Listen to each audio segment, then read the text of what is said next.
This is Fred Ricciani of TSC News here to recap WWE Monday Night Raw, July 18th, 2016, live on YouTube, also on iTunes and SoundCloud.com/TSC News. If you've been here before, you know the deal. Please feel free to like and share, spread the good word. And if it's your first time here, welcome to the show. I'm here to do the rapid recap. I'm here to recap Raw from top to bottom. It was a very noteworthy show, but we got a whole lot of newsworthy stuff to go. I mean, the WWE draft is less than 24 hours away. Holy doodle squat. I had fam over. They passed by the TV when Stephanie McMahon and Shane McMahon were arguing and just kind of shook their heads. And at first, I was shaking my head because I thought, oh, God, this is a bad omen for this Raw. We got Stephanie arguing. We got Shane arguing. Are we going to get to the GMs? Are we going to get to the big news? Are we going to get to the draft updates? And eventually, we did. And this Raw, I'd say, was decent, albeit head-scratching.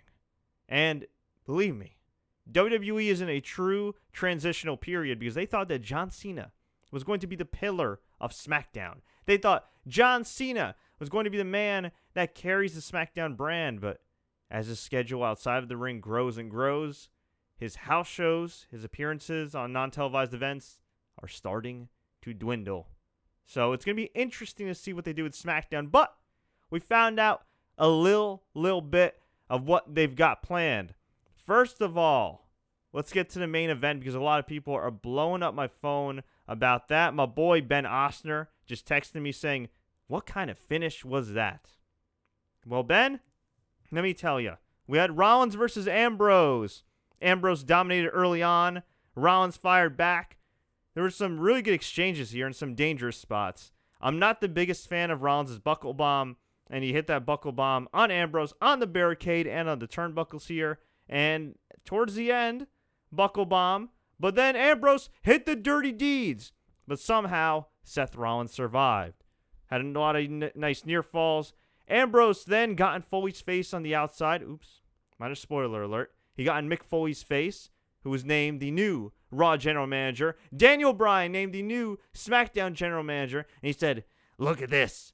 Essentially saying, this is why I should be your top pick. He teased an announce table spot. Failed when Seth got away.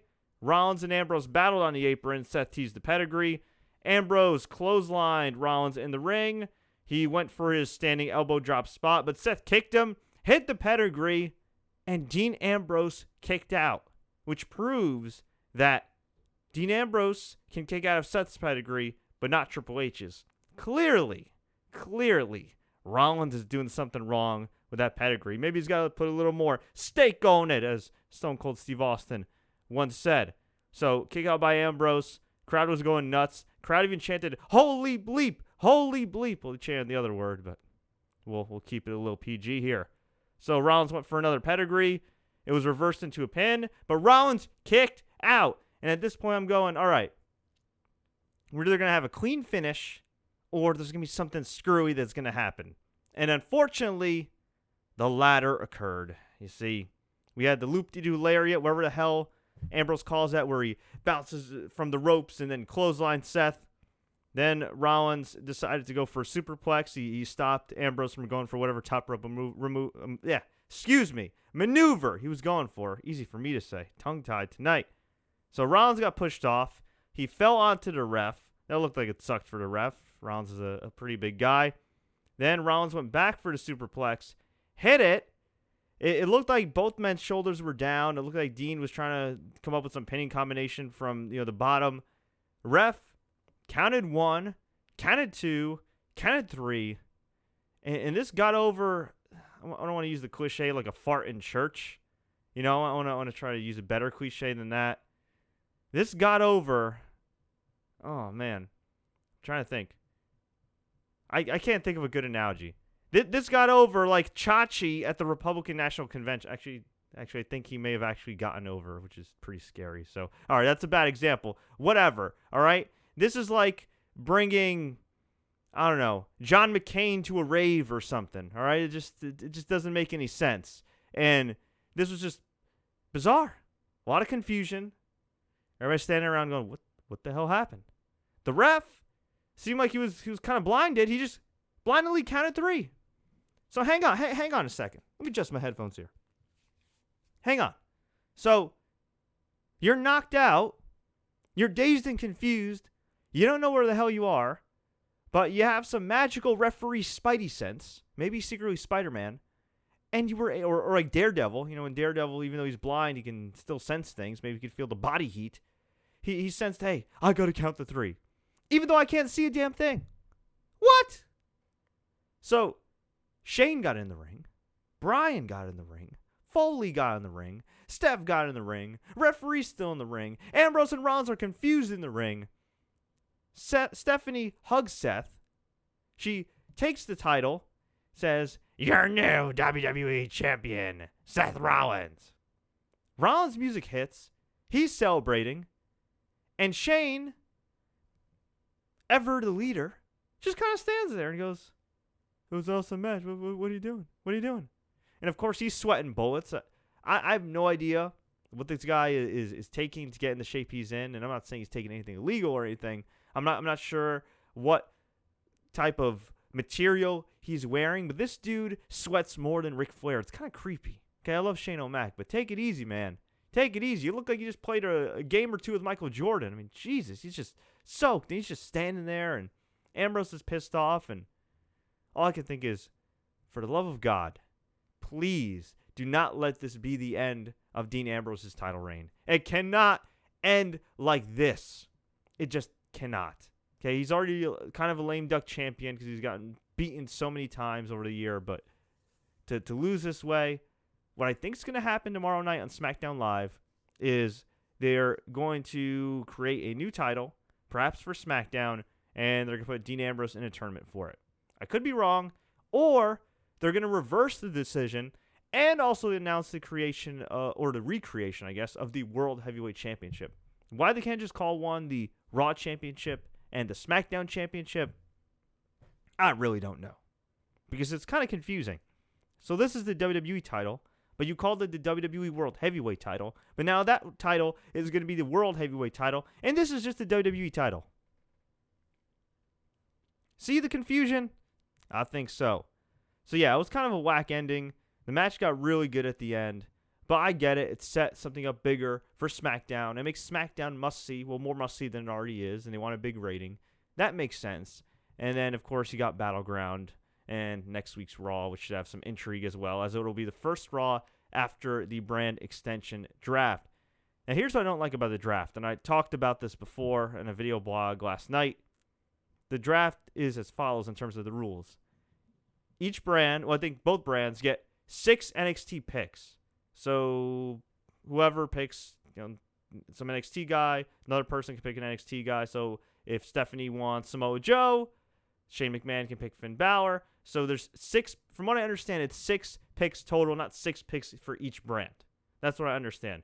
Also, because Raw is 3 hours, Raw gets 3 picks for every 2 picks SmackDown gets. And Raw gets the first pick.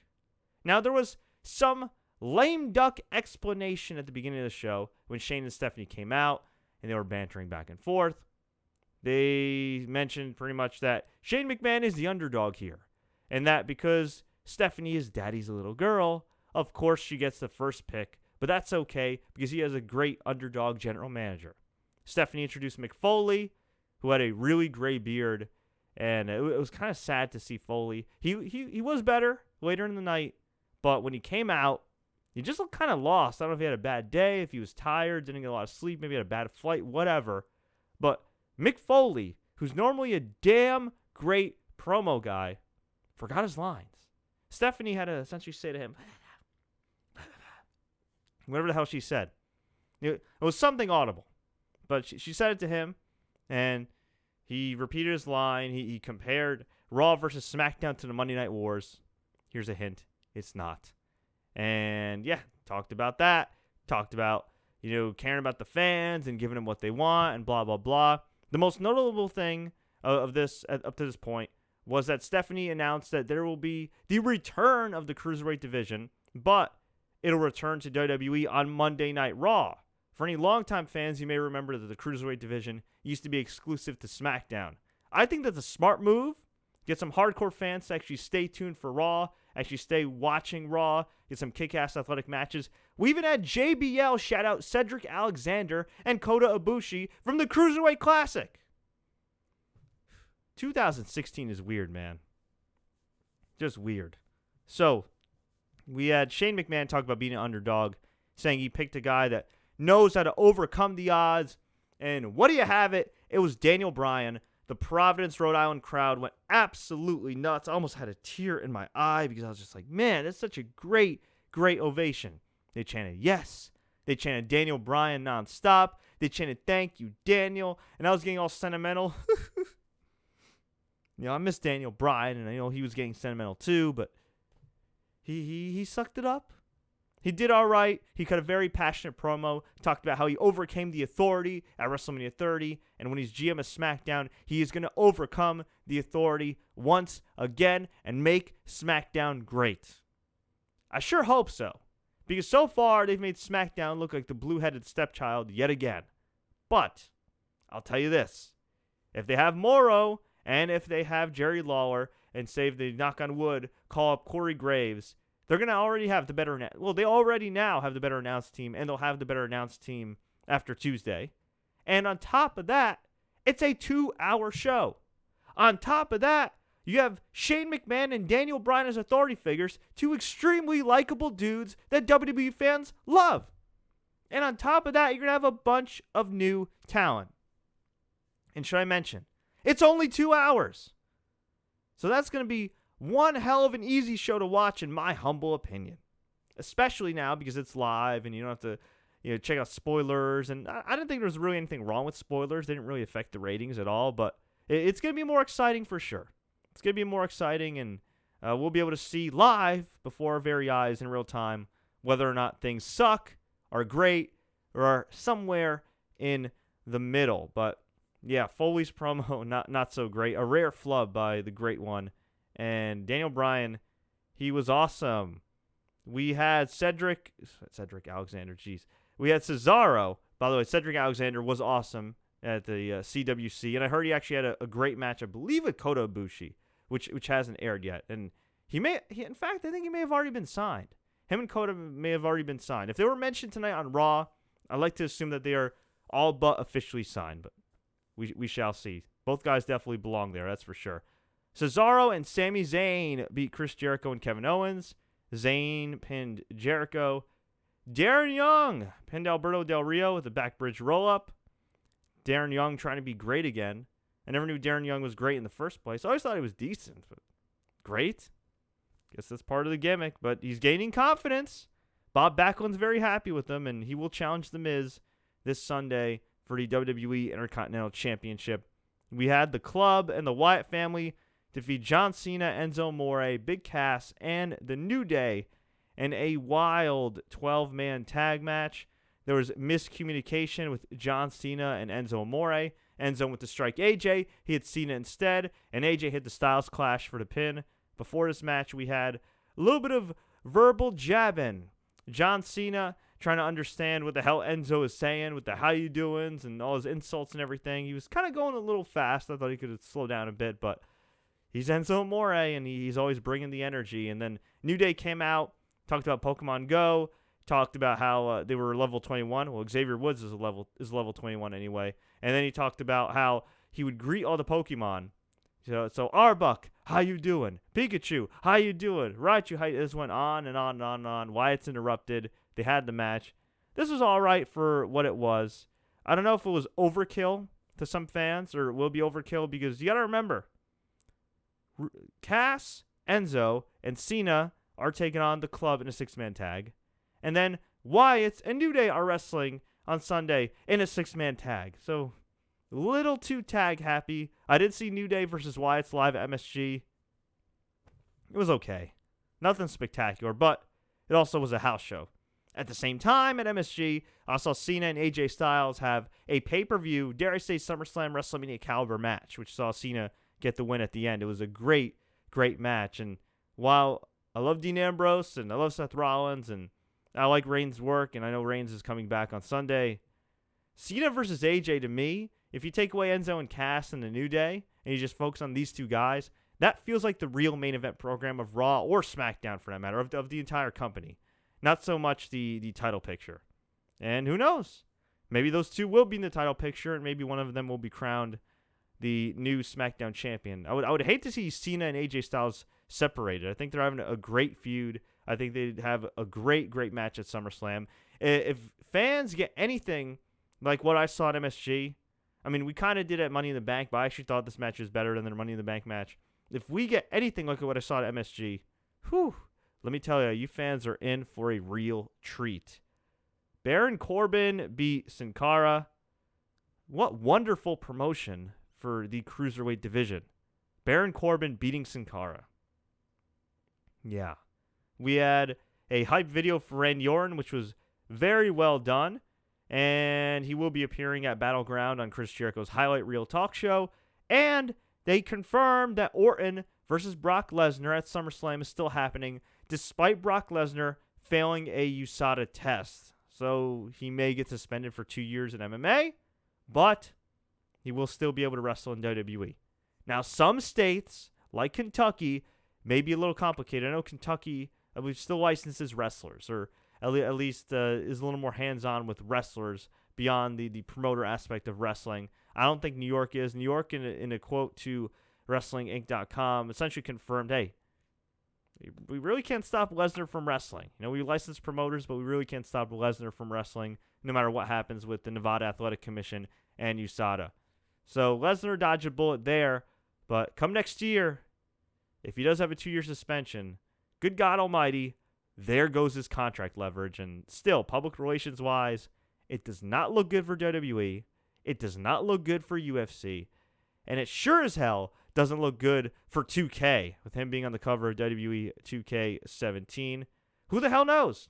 Maybe they'll punish him and have Randy Orton beat him, which I wouldn't do personally. If you're going to, quote-unquote, punish Brock Lesnar or decide that after his failure that this is the time to beat him, I would wait a little bit, have him beat Orton, make it maybe a little bit more competitive than it would have been before the failure, and then have him lose to, say, I don't know, whoever you want to put over, Rollins, Ambrose.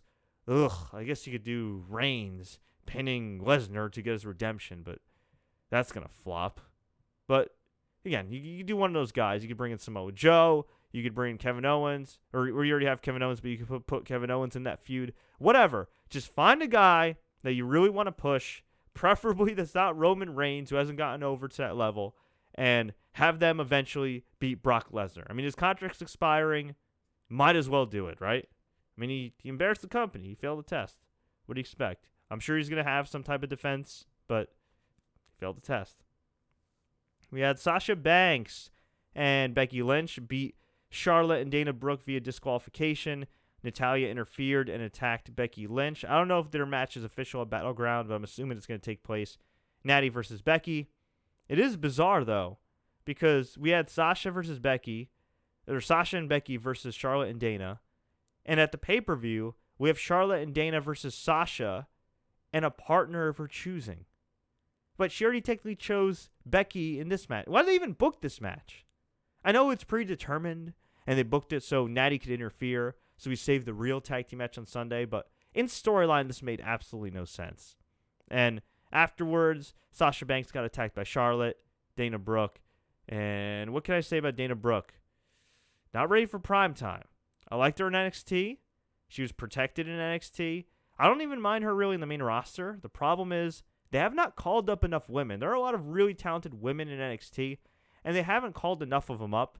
And frankly, they've kind of called some of the wrong ones up. I mean, they called up Dana Brooke before Bayley. God forbid they call up Nia Jax before Bayley.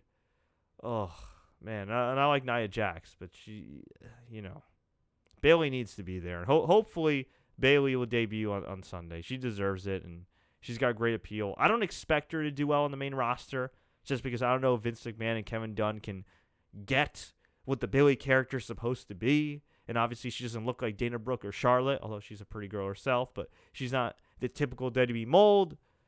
I don't know. I'm worried for Bayley. Hopefully she at least gets called up and gets to make some main roster money, but this made no sense. Dana, No chemistry with Charlotte. They're like the Lana and Dolph Ziggler, only a female version, or Ted DiBiase and Maurice. Just no chemistry between the two. I don't know what it is. Maybe it's because they're both blonde, both kind of athletic, both have big muscles, both have rather large assets. I don't know what it is, but whatever Dana has with Emma, she sure as hell does not have with Charlotte at all. We also really don't know anything about Dana Brooke. We knew that she was Emma's BFF, but we don't know anything else. We don't know about her fitness competitions. We don't know that she called herself the Total Diva in NXT. I don't think I've ever seen any NXT highlights played on Raw or SmackDown of Dana Brooke whatsoever. But we're expected to care about her. And that's actually what I'm kind of afraid of with these NXT picks. Even Nakamura, who I think could get over night one on the main roster. Just bring him in, assume a bunch of people know who they are, and that's it. No. No, I'm sorry. Just no. No. No. Now, there's a precedent set. They did bring in AJ Styles, and AJ Styles got over his first night in. But in regards to AJ Styles, I think, well, I don't know. I guess technically, AJ Styles was known by as many people as, say, Nakamura would be known by, or Finn Balor. But even then, I'd say maybe not. Because you might know Finn Balor if you don't watch NXT from the WWE 2K16 video game. But if you haven't watched New Japan, if you don't really watch the network, or if you do, you just don't watch NXT, maybe you heard the name, but do you really care for him? At least with AJ Styles, I think there's one thing that can't be underestimated. Is that he was on TV for over a decade, and a majority of that time he was on Spike TV. And say what you want about TNA, but they did 1 million+ viewers for quite a while. For a good, 8-9 years before they got canceled by Spike TV? So AJ Styles had quite a bit of exposure there. He was in pay-per-view main events there. He headlined house shows there. And then he was a star in Ring of Honor as well. And that was way before going to New Japan Pro Wrestling. So I don't think we could underestimate the TNA aspect of things. Same thing with Samoa Joe. I think, you know what? Samoa Joe, if he got drafted, okay, I think the guy could get over his first night, get a good pop and everything else. Nakamura, I think because of his aura and how he acts and his it factor, probably could. Balor, all depends with Balor. I mean, he has a cool entrance and everything. If you had him do the demon entrance, I think he might certainly make an impression. But yeah, I don't know. They need to have some vignettes for these guys. Look, even if they draft them and they debut on SmackDown, they need to at least show some video packages over the course of these few weeks and after the draft and show who these guys really are. Seriously. Show a video package of Bayley and the impact she's made on kids. Show a video package of Nia Jax squashing chicks.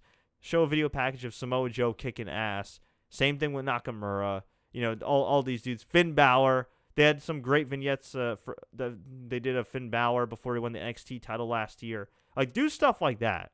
Okay? For every Kevin Owens and AJ Styles and a few other guys that can get over their first night in, you know, there are other guys that need a little bit of help. And you know what? Even if they can get over their first night in, you have a bunch of TV time. Why not make the most out of it? And why not do some human interest pieces, as my friend Les Thatcher likes to say, and just showcase them a little bit in a different light? Is there something wrong with that? Look at the Cruiserweight Classic on the WWE Network. It's very reminiscent of what UFC's been doing for years, although I think they do it more generically, or what Bellator MMA has been doing for many years. I've praised on this show multiple times. Before every fight, short but somewhat in-depth video package of one fighter, and then the other fighter, and then they fight, and then guess what? You kind of, sort of, perhaps, especially if the fight's entertaining, get emotionally invested. But I just feel like they're just going to bring him out there and say, oh, it's Nakamura. And while he might get a big pop and everything, and he may get over anyway, you know, it would help to introduce these guys the right way. I don't think they'll do that. And anyway, where was I? Oh, we had U.S. champion Rusev and Sheamus beat Ziggler and Ryder. Rusev tapped out Ziggler. Ryder's got no momentum going into this title match. He beat ADR last week, but he also lost to Sheamus. And He lost to ADR at MSG. Yes, they beat Ryder in New York. Go figure. Go figure. And we had a backstage confrontation with Foley and Bryan. They complimented each other. They talked about how they were very similar. And not thinking about it, their careers were very similar. Two guys that broke the mold, changed the business forever, and were not supposed to be world champion in the eyes of those in power. And they still got over and got to the top anyway. And they just said, look, this means war, and may the best man win. And they shook hands, and that was that. So overall, a very noteworthy Monday Night Raw. That's for sure. Very noteworthy, but kind of confusing. So what I'm going to do right now is go to the glasses, and we are going to answer a few questions. So let's see what people have to ask. John Pictures, did Seth Rollins win? According to Stephanie, he did, but in the eyes of many WWE fans, he did not. Okay, Randy is rumored to feud with AJ after SummerSlam. I haven't heard that, but I would totally welcome that. Calling it now, Nia Jax will replace Dana Brooke as Charlotte's muscle after Charlotte loses the title. Jeremy Bowers, I like that. You know what? That makes more sense than Dana Brooke, because Dana Brooke right now is the worst bodyguard since Tamina Snuka and Jackson Andrews, and that's pretty damn bad. You know why? Because she always loses. Do you think WWE 2K17 will change the cover? That's tough. I mean, they already have all that marketing and planned out and everything. But I work in advertising, and we plan out campaigns months and months ahead of time, especially for our clients that have a lot of money behind them. And 2K, WWE 2K, that has a lot of money behind it. Can they do it? Yes. But it's going to be a huge pain in the ass if they have to. Hopefully for their sake they won't have to, but maybe they'll feel the need to. They already put out the press release. I mean, it'd be kind of awkward if they did. Let's see. Do you miss Roman Reigns? I got to say, while I think his in-ring work is very good, I really haven't missed him. I'm just being honest. I got nothing against the guy personally. Look, he owned up to it. He did his punishment, but I really haven't missed him, no. At least this current incarnation of his character. If he comes back as a badass heel, I welcome him with open arms, but I really don't miss him right now. Not saying I don't want to see him back. I just don't miss him.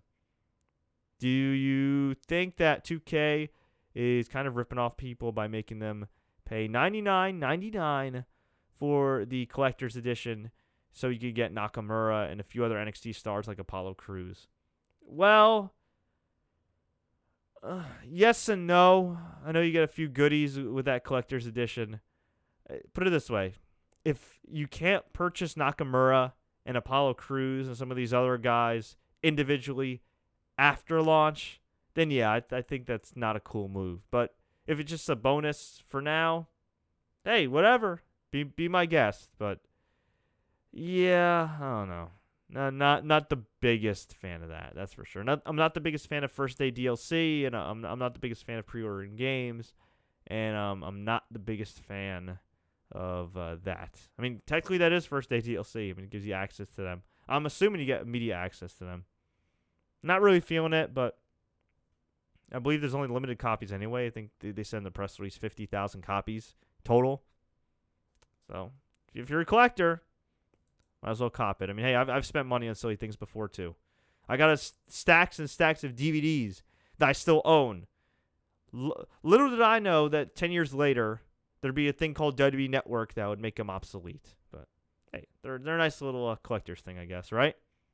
Also, I've spent so much money in video games. I can't really lecture anybody if they want to spend $100 on WWE 2K16. I mean, seriously, I've gotten how many games I have in my Steam library right here. 200 games in my Steam library right now, and that doesn't count my over 100 games on my Xbox One, my 100 games on Xbox 360, and my nearly 200 games on PS4. And that's not counting my N64 or my Sony PlayStation or my Game Boy Advance that still work. So perhaps I'm the wrong guy to ask about buying a lot of video games. Okay, how do you think Triple H will come back? Well, Michael, I could see Triple H coming back in a scenario that was kind of laid out by Zach McGibby online. Zach mentioned that he thought Triple H would come out tonight. That didn't happen. But I could see Triple H maybe interfering at Battleground, setting up Roman Reigns versus Triple H at SummerSlam. And while I have really no desire to see a rematch, I do think that if they keep it short and sweet, or keep it 15, 20 minutes max, and it's not the very, very last match, and SummerSlam doesn't run long, I really do think that those guys could have one hell of a match. But WrestleMania, for whatever reason, it just did not click. But now thinking about it, if you want to do something with Triple H and Roman Reigns, perhaps it makes sense to save it for Hell in a Cell. I mean, Hell in a Cell is meant for blood feuds, and Triple H versus Roman Reigns was indeed a blood feud. Now, if you want Triple H to turn on Seth, which is what Zach also suggested, you could do that, but I would hold it off until WrestleMania if you can. If you can. Although, you got to remember, they're going to be doing multiple pay-per-views. 2 pay-per-views per month. Good God almighty. 2 pay-per-views per month, except for months that have Royal Rumble, WrestleMania, Survivor Series, SummerSlam, those big pay-per-views that would be dual-branded. So perhaps they have their sights set on Rollins versus Triple H at WrestleMania. Whether or not they're patient enough to get there, and whether or not the crowd allows Seth to remain a heel, that remains to be seen. Okay, do you know if Dean's getting his title back on the network? No, I do not at the moment. Let's see. Why did they give the title back to Ambrose on the network and not on TV? Some people... Wait, really? They gave Dean the title back on the network? Really? Okay, that's really, really weird. Let me look that up while I answer some more questions. Do you see a future for Bray Wyatt if he split up from the Wyatt family again? No, not a bright future unless he's turned babyface, because he really... Okay. Dean Ambrose is still the WWE champion. The decision was announced on the network after Raw. Okay. I guess I'll have to make an annotation after this live broadcast. Why not do it on Raw? Or save it on SmackDown? They didn't even hype the Raw Fallout show. That's dumb. Well, I'm happy Dean retains the title, but that's still stupid. Anyway, I think if Bray doesn't turn babyface if he's split up from the Wyatt family, I think it's going to be bad news for him. Okay. All right. What do you think about Stephanie McMahon saying that her lady balls are bigger than Shane McMahon's balls? I thought it was gross, and I actually heard that might be the title of her autobiography coming out in September. Which, if that's the case, that's not really PG, and it doesn't really roll off the tongue. No pun intended. What is your WWE 2K wish list? Primetime asks. I would love to see backstage brawling again. I would like to see more than 6 competitors in a ring. I would like to see multiple competitors in the ring without it glitching like hell. I would like to see more intelligent AI that doesn't do things that are stupid. I would like to hear better commentary. I'd like to hear multiple commentary tracks, not just from Jim Ross and Jerry Lawler and then Michael Cole and Jerry Lawler and JBL, but hell, throw in Byron Saxton, throw in Corey Graves, William Regal, whatever. Maybe have the option to pick multiple commentary teams. Maybe you don't want to listen to Cole and Lawler, you want to listen to Morrow and Lawler. Maybe you don't want to listen to JBL and Cole, you want to listen to, Corey Graves and Tom Phillips. Have them record the same voice tracks, essentially. Maybe have a few liners that pertain to them, that are specific to them and their TV characters, and be able to switch to commentary tracks. That's what I would do. But, man, JBL doesn't even sound like JBL in WWE 2K16. This is one hell of a fight. And what a great maneuver. He is still champion. I don't know if JBL just got like 1 hour of sleep. I don't know if they recorded JBL's voice track after he climbed another mountain in Bermuda.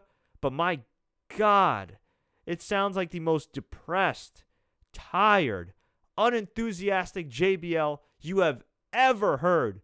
Give me the JBL with the bad jokes over the dead JBL any freaking day. As far as anything else, maybe just expand community creations a little bit more.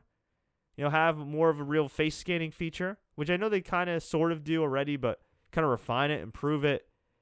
I would say try to include some content from past WWE 2K games and other WWE games. I know we've already had an Attitude Era mode and a WrestleMania mode and all that jazz, but if you could somehow incorporate elements of different eras in one game as opposed to making it themed every freaking year, I think it'd be kind of cool.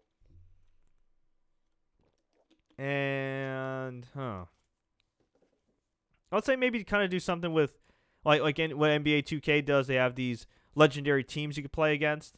Obviously, in wrestling, you don't really have like a legendary basketball team of like 12 people or anything like that, or a stable of 12 people. But maybe instead of being able to edit the rosters for Universe mode, which you can do already, also have the option to customize it. So kind of like in Total Extreme Wrestling, which is like a promoting simulator. Kind of have like a 1998 Attitude Era roster, right? Which is just primarily Attitude Era guys, or a Rockin' Wrestling roster. And also, and I guess this would be kind of tough because it's not PC, but, and I guess there's already kind of a modding community with community creations, but find a way to expand the modding. You know what I mean? Like have like a roster you could specifically download to your Universe mode and then kind of play that through. That'd be kind of cool. And it would be kind of stealing a page from TEW, but they've already kind of stolen a few pages from TEW and kind of put it together in live action form. So that's what I would like to see. And I would like to see the submission system be improved. Maybe just keep it simple. On the Xbox 360 version, it's still the breaking point where you just have to tap the buttons. Sometimes less is more. I think with WWE and especially EA UFC, which is a game I really enjoy as well, they overcomplicate the submission system. EA UFC, I think, is a little more straightforward once you get the hang of it. But I still, even though I've gotten pretty good at the game, try to avoid the submissions because I'm a lot better at striking in that game and take down. And if I do take somebody down, usually it's me posturing up and going for ground and pound. What are they going to do with the tag titles? That's a good question. I guess we'll find out.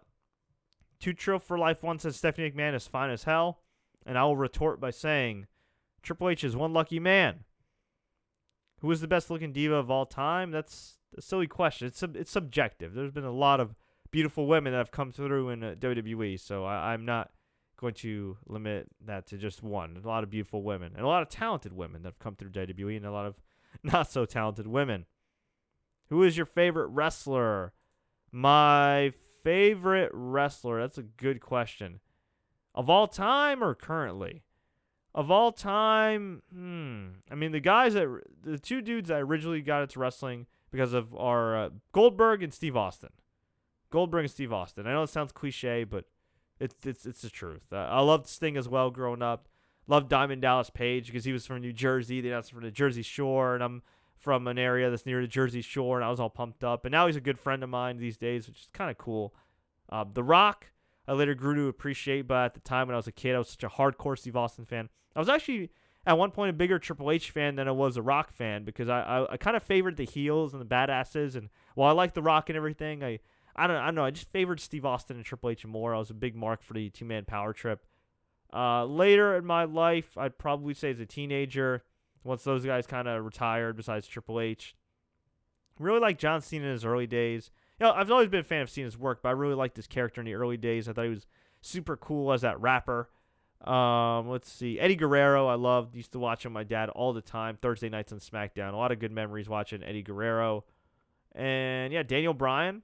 Loved this whole Daniel Bryan era. So I mean, I guess it wasn't really a Daniel Bryan era, but the Daniel Bryan run that he had the last 6 years was really some great stuff. And he developed such an emotional connection with me and so many fans. And you could tell by the reaction he got tonight. I mean, the fans just love him. He is really, I'd say, the modern-day Mick Foley in some ways. He's just a guy that's so beloved and got over, despite, management not wanting him to really get over to a certain level. So, love Daniel Bryan. As far as current wrestlers, that's a really good question. Current wrestlers, maybe AJ Styles. I'd say maybe AJ Styles. I really like Kevin Owens. I'm a big fan of Dean Ambrose, even though I think Dean Ambrose has been just used and abused time and time again. Although I'm happy he's got this title run. I like Seth. I mean, I like a lot of the guys. I don't know if there's one guy I really like more than everybody else. You know what? Maybe AJ Styles. If I had to pick one wrestler that I really like, that I'll watch no matter what, I'd probably say AJ Styles. As far as my favorite act, I mean, it's probably the Club or the New Day. But really, I think this year, in the last couple of years, I've just kind of appreciated more guys. You know what I mean? Like, after Daniel Bryan retired and you kind of saw the writing on the wall before he made his official announcement, you know, for me, it was kind of like, all right, Punk's gone. Bryan's pretty much gone. Let me just kind of enjoy wrestling. You know what I mean? I don't think there's anybody I've found that I have an emotional connection with like I had with Daniel Bryan. And obviously, there's nobody at the level of Rock and Steve Austin these days and everything. So I guess for me, it's AJ Styles and just trying to enjoy a lot of the great wrestlers out there right now. I mean, I watched the Dragon Lee and Kamitachi match, which is freaking awesome that the Cubs fan on YouTube uploaded. That was a lot of fun, although some of the back bumps that both those guys took, especially Kamitachi, were not really fun. You know, I loved watching Will Ospreay tear it up, although I think he's got to be a little bit smarter on social media. Ricochet is freaking great. I mean, there's a lot of great wrestling out there. I think my main complaint, besides the creative direction of certain promotions like WWE at times and TNA, although I think they've been doing pretty well lately creatively, is just the risks that some of these guys take. It's breathtaking. It's fun to watch. I look back at when I was a kid, and besides the big stars I got into, some of the stars I loved were the likes of Rey Mysterio and, like I said, Eddie Guerrero, and those guys just were so revolutionary with that cruiserweight division. And Chris Jericho, Dean Malenko. I think Dean Malenko is one of the criminally underrated workers of his generation and just period. I love Dean Malenko. I love me some Dean Malenko. Go check him out on the WWE Network. And yeah, I remember loving the cruiserweight division. I'm happy it's going to be back, but I think I just hope that these guys, especially Will Ospreay, who is said to already be having knee problems and feels like he needs to take less dates. No, you don't need to take less dates, dude. You need to tone it down a little bit. I just think they need to tone it down a little bit. Okay, I'm not saying you can't do spectacular stuff. I'm not an old curmudgeon and says, "Oh, I don't like high flying." No, I like it. I like a lot of styles of wrestling. Just I feel like some guys are taking a few too many risks to get the same pop that a guy maybe 15, 20 years ago would not have had to take in order to get that same pop. If that makes any sense. I know it's a more athletic style. I think the work rate's the strongest it's ever been in some ways, but I would like to see guys kind of maybe just tone it down a little bit. Not saying, don't do flips and whatever, just err a little bit on the side of caution. You know what I mean? And know your surroundings too. You know what I mean? Not every place is Madison Square Garden. Not every place is Monday Night Raw. Not every event is WrestleMania. You know what I mean? You do a couple matches that they get you on the map, they get you on WWE's radar or New Japan's radar or whatever. And then you know what? When you get there, you can make it happen. But take it a little easy. That's all I'm saying. So I hope that answers your question. I don't have just one favorite wrestler, but Daniel Bryan, who appeared tonight, is certainly one of my all-time favorites. Who do you think will get the Cruiserweight title? And do you think it will be redesigned? T. Ray Jones, I don't really know who would get the Cruiserweight title. I would give it to somebody that has credibility. Probably, well, they could get credibility instantly with his in-ring work. I mean, there's a lot of talented guys in the Cruiserweight Classic, but I'd probably say Kota Ibushi. He's a little bit on the older side compared to the guys that they've signed before. He's in his mid-30s. He's not getting any younger. He had some injury issues over the years given his style, and he's got a bit of a shelf life, but he's still one of the best wrestlers in the world. I'd give him the Cruiserweight title. But I would, like I said before, with some of the other guys, do some human interest pieces, some video packages, kind of hyping him. English isn't his first language. I don't even think he really knows English, so it would be in their best interest to do some human interest stories on him. And do I think the Cruiserweight title will get a redesign? I hope so. I hope they bring back the old WCW version. That version, to me, looked a hell of a lot better than the WWE version that Shane Helms and all those other guys had. Okay, let's see. I have a bad feeling Roman Reigns is going to win at Battleground. Do you agree? Well, he's still in the intro to Raw. He's still there at the end. He's still being hyped. He's still being put over in video packages. I am afraid that he's going to win. I hope he doesn't. I think it sends the wrong message, especially because, look, the guy ain't John Cena. Okay, he ain't John Cena. If he failed and he was drawing John Cena numbers, I could justify it from a business perspective. But you cannot even make a case for him from a business perspective. It'd be just a favoritism biased perspective, and that's not cool with me. But yes, I do fear that. What old wrestlers will return for the draft? Kurt Hawkins is rumored to return, although I heard that he may have announced his retirement. Let me actually look that up. Although that could be a swerve, because he was pretty active on the indies recently, and he's wrestled a lot for his promotion, WrestlePro, and he's looked pretty damn good on the indies, I gotta say. I still have no idea why he carries the pimp cane.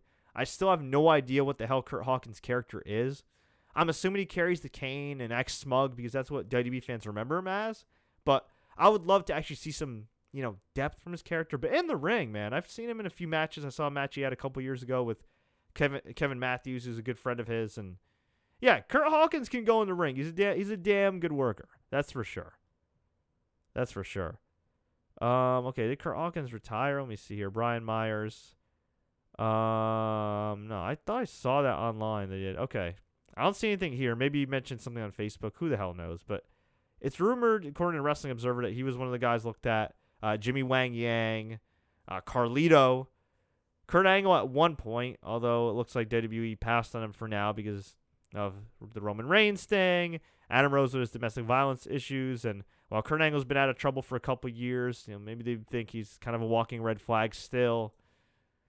Who knows? Who really knows? I mean, at the end of the day, until these dudes sign on the dotted line and actually come back and appear on TV, you never know. I remember actually 10 years ago, maybe a little less than 10 years ago, one of the Godwins and Flash Funk were actually re-signed to WWE, but they only appeared on house shows and in developmental. They never actually ended up appearing on TV. Maybe Flash Funk made some obscure appearance in a Battle Royal, but mid-2000s was a weird time, and if they're signing some veterans and some that might be obscure names to current fans, yeah, I guess party like it's 2006, for better or worse. Okay. Who do you think is better on the mic, Stephanie or Shane? I think Stephanie is at this point. Shane used to be really good. He's still okay, but for whatever reason, he chooses to talk like this, and when he comes out, he's really orange, and I guess he's been using Randy Orton's tanning bed. And I guess he's been hanging out and drinking a lot with Ric Flair because he sweats a lot like Ric Flair, and it's kind of creepy. But Shane's still cool in a cool dad kind of way. All right. Would you keep the title on Dean? Yes, I would keep the title on Dean and then figure out what the hell you're going to do from there. Okay. JBL talked about being the longest reigning SmackDown champion in Cruiserweight history. Be honest, Fred. Did he have any good matches? Oh, man. That's a loaded question. With the benefit of hindsight, JBL was actually one hell of a heel in terms of a character on SmackDown. The problem was he was a mid-carder for years and years and years and years. And he really didn't have any momentum. And he lost the match, I think it was to the Basham Brothers back in 2003 or 2004. And yes, I remember these obscure things, which is why I host a wrestling show, for better or worse. And he split up with Ron Simmons, who was his partner, Farouk. And he came out the next week, said he's John Bradshaw Layfield, and talked about how he's a great man, and I don't even remember the speech, but he cut a promo just talking about how he's gonna make SmackDown great and how it's a new man and now he's gonna help SmackDown become great and all this jazz. And yeah, he won some Fugazi tournament, got a title shot against Eddie Guerrero at Judgment Day. They had a hell of a match, mostly thanks to Eddie Guerrero. No offense to JBL. And Eddie Guerrero gigged badly. I mean, he was bleeding like a freaking I don't know what a stuffed pig bleeds like. He was just bleeding. He was bleeding like a Game of Thrones death. It was that bad. Okay, I know it sounds morbid given what happened to Eddie Guerrero, but he was bleeding badly. I mean, I think he could almost died that night. I mean, he lost so much freaking blood. It was ridiculous. It may be the bloodiest match in WWE history. And he ended up taking out JBL. JBL won via DQ. They had a Four Corners match, a Texas Bull Rope match at Great American Bash, which JBL won. And that was also a pretty damn good match. But I remember hating that because I just couldn't believe that JBL of all Bradshaw, at the time that people still called him Bradshaw. Bradshaw wins the title? But he made the most out of it. He was maybe the lowest drawing champion in WWE history. Well, actually, I'm pretty sure he was the lowest drawing WWE champion in history as far as being WWE champion and the top guy. But he deserves credit for turning his career around and making the most out of it. And he still got a job today. So he did all right for himself. But the matches, not so great. Those Undertaker matches were slow and plodding. His match with Booker T at Survivor Series 2005 was okay.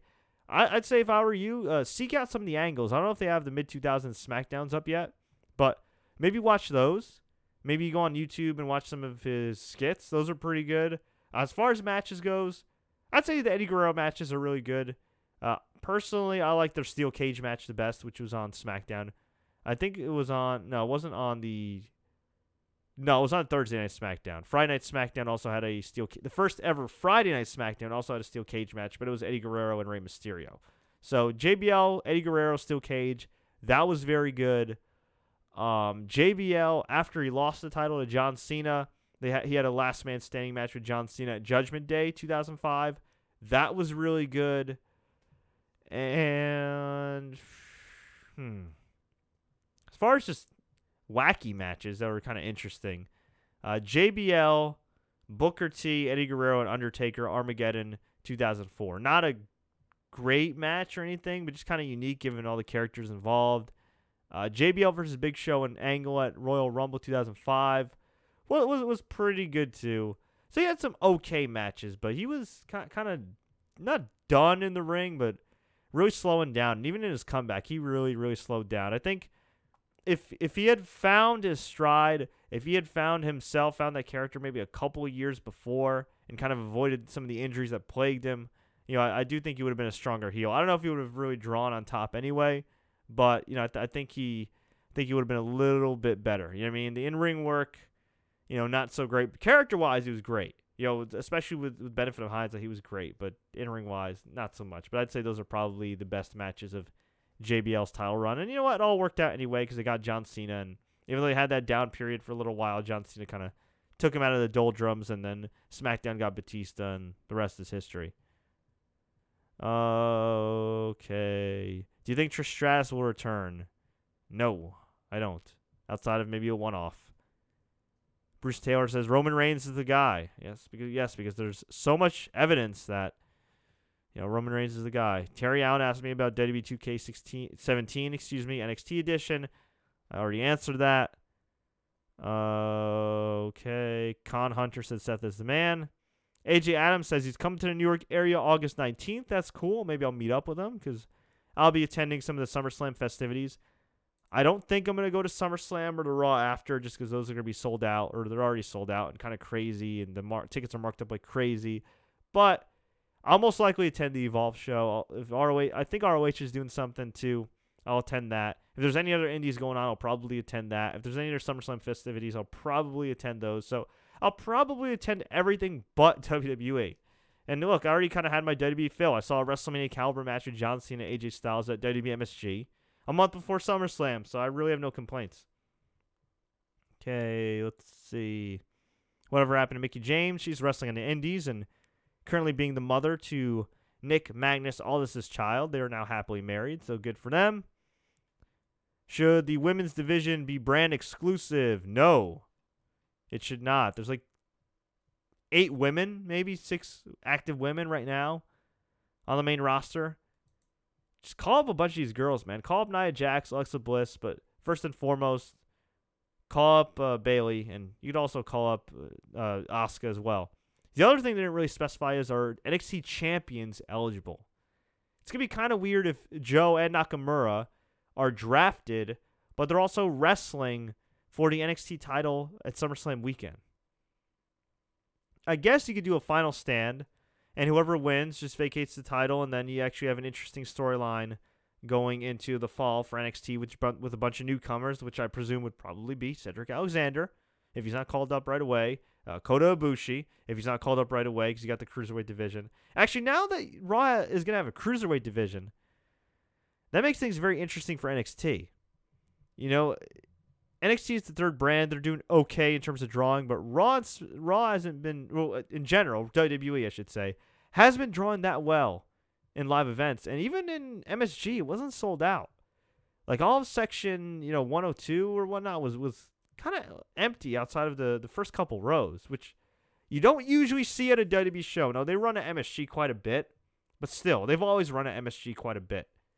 I think most years they've done twice a year. I think this is one of the years where they're going to do 3 times a year, because I went to the one in March. I think it was March or April. Might have been April. Then I went to this one, and they're going to have one on December 26th, which is actually a Monday. So same time as Raw, which I would assume that would mean it's a SmackDown house show. So going to be interesting. I'm not saying they're going to kill the NXT brand. Obviously, NXT's become a hot commodity, and it's become a great proving ground.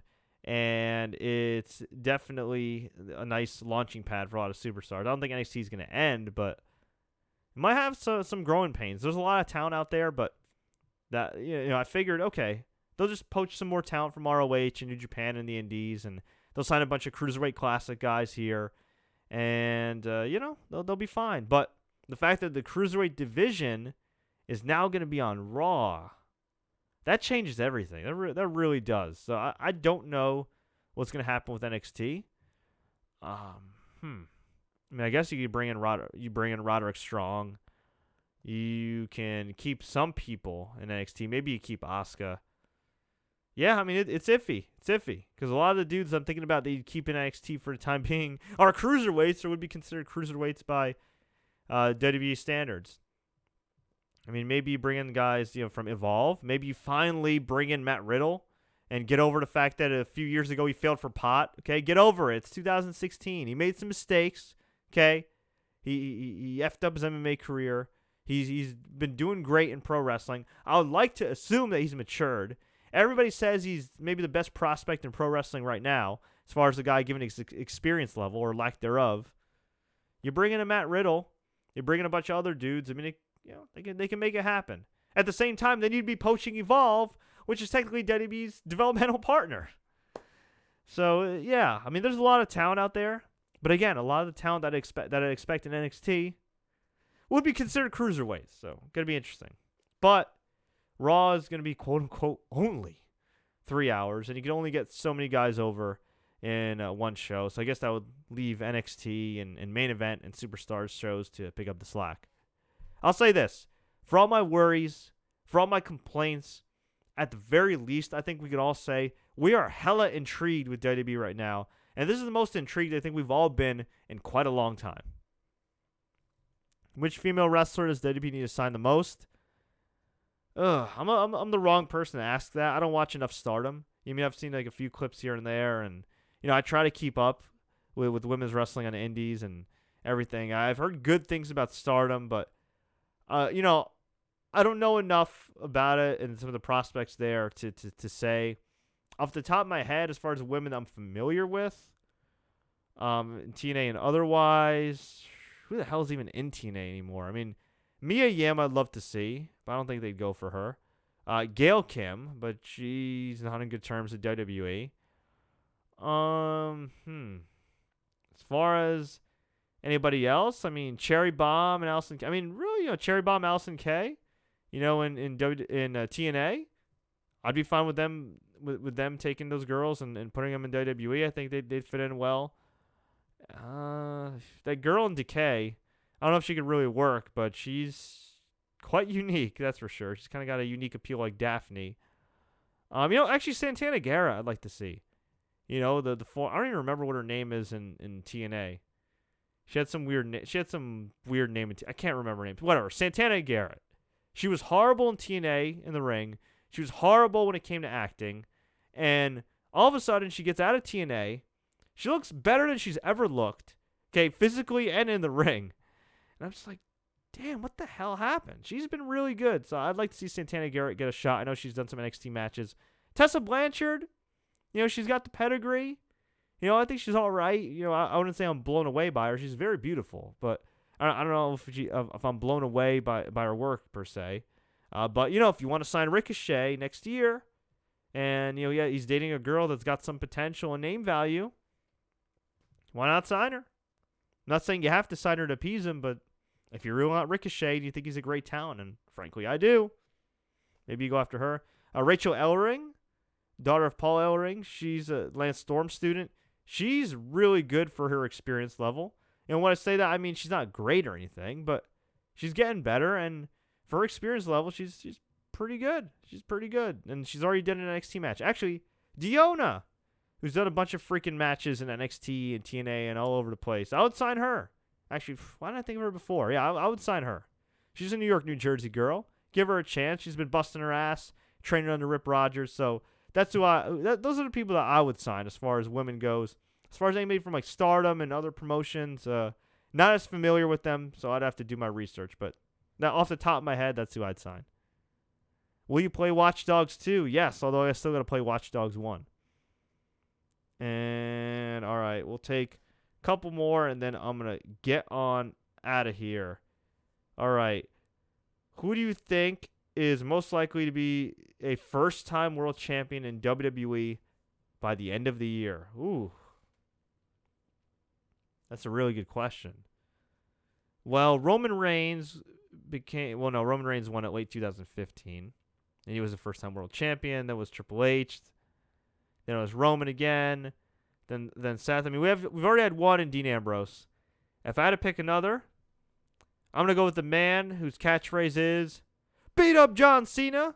I'm gonna go with my man AJ Styles. And on that note, I think I'm gonna get out of here. Let me just make sure that I don't have anything else that I missed. The G1 tournament's currently going on in New Japan.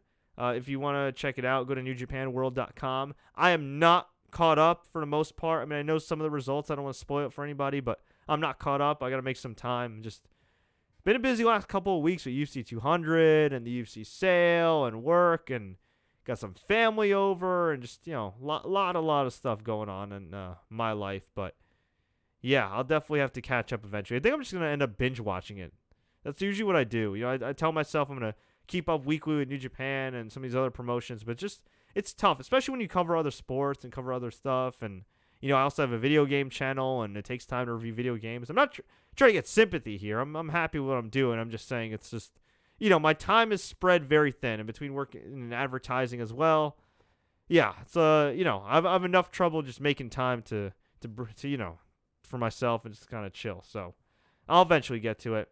Oh, one more thing. WWE is being sued by former wrestlers for head injuries, which I'm not trying to crap on their cause, but according to Bloomberg.com, the suit lists the likes of Jimmy Snuka, whose lawyers claimed wasn't mentally fit to stand trial for murder that he most likely committed, but he can get himself booked for WrestleCon, which shame on WrestleCon, by the way, for booking a WrestleMania weekend.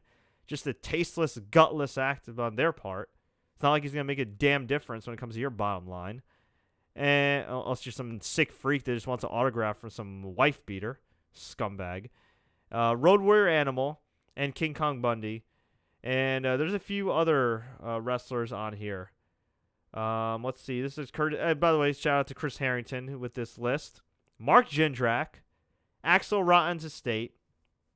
Which I find hilarious. Well, not hilarious. Hilarious in a morbid way, because this dude wrestled in WWE for a cup of coffee and took a ton of chair shots in ECW and on the Indies. All right? That had nothing to do with WWE. John Heidenreich. Jesus. The Hebner brothers. Chavo Guerrero Jr. Well, he burned his bridge with WWE. Not smart on his part. I hope those Lucha Underground paychecks are cashing in and lucrative, man, because that's not smart on your part, dude. One Man Gang, Slick, Outlaw Ron Bass, Rodney Mack. Now, Rodney Mack's a guy who was actually quoted in a recent article. I don't recall where. It might have been, I think it was New York Times. I could be wrong, but it was an article. Actually, no, I think it was the Boston Globe. It was a recent article that talked about how Chris Nowinski, who's head of the Legacy Sports Institute, who researches, concussions, the former wrestler and everything, is a little too cozy and in bed with WWE, especially because Triple H is on the board of directors. I think so too. I think he's a little too comfy with them. That's not to say WWE's not taking precautions with concussions, but it's interesting because Rodney Mack was quoted in that article and talked about having really bad headaches. And yeah, we just saw a social media post a couple days ago. Val Venus talking about how he took a hard chair shot to the head by Triple H, and he didn't really blame Triple H. He just said, look, crap happens in wrestling, and I thought I was invincible, and that was a moment where, I really suffered concussion side effects, and, I didn't tell anybody and kind of went along with it, but he essentially said it kind of made him feel mortal. You know what I mean? When you're wrestling and you feel fine, you feel great, and, you take some bumps here and there, but, you feel invincible out there, adrenaline's pumping, and then boom, reality crashes down, and that was his wake-up call with reality, but I don't see his name on this lawsuit, so it doesn't look like that's happening. Bobby Billiard.